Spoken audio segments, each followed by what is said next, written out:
उनके जो personal thoughts हैं उन्हें जानने की कोशिश की। बहरहाल आगे बढ़ लेते हैं।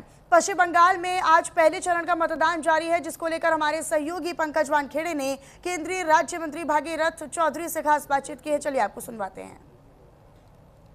इस वक्त हमारे साथ बात करने के लिए केंद्रीय मंत्री भागीरथ चौधरी जी हैं।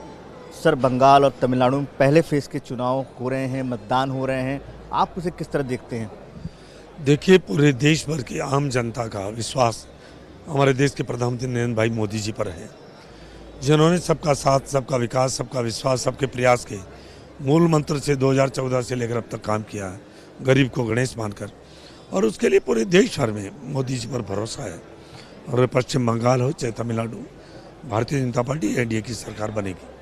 दूसरी तरफ ये देखा जा रहा है लगातार अगर आप देखें तो शब्दों की मर्यादा खत्म होती नजर आ रही है। मल्लिकार्जुन खड़गे हैं कांग्रेस के राष्ट्रीय अध्यक्ष, उन्होंने आतंकवादी जैसे शब्दों का उपयोग किया।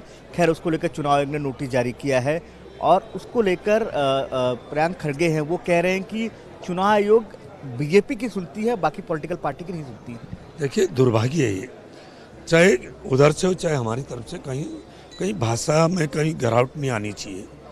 और परंतु दुर्भाग्य है कि खड़गे जी कांग्रेस के प्रेसिडेंट भी हैं और आयु में भी इतनी आयु उन्होंने ली है।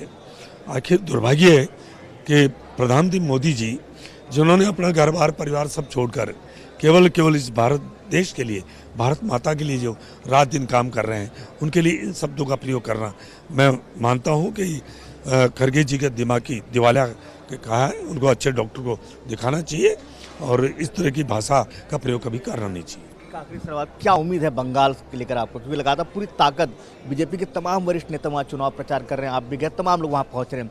आपको क्या लग रहा है किस तरह की जो रिजल्ट होंगे वो कितने फेवर होंगे आप लोग के? देखिए, कहा गया कि अति शर्त वर्जित है। ममता दीदी बहुत सारी सीमाएं लांघ गई है।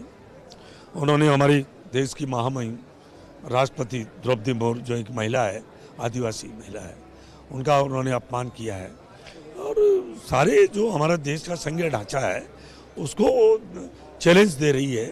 तो अब की बार ममता दीदी के रवानगी तय है, वहाँ भारतीय जनता पार्टी प्रचंड बहुमत से सरकार बनाई। धन्यवाद न्यूज़ इंडिया से बात करने के लिए।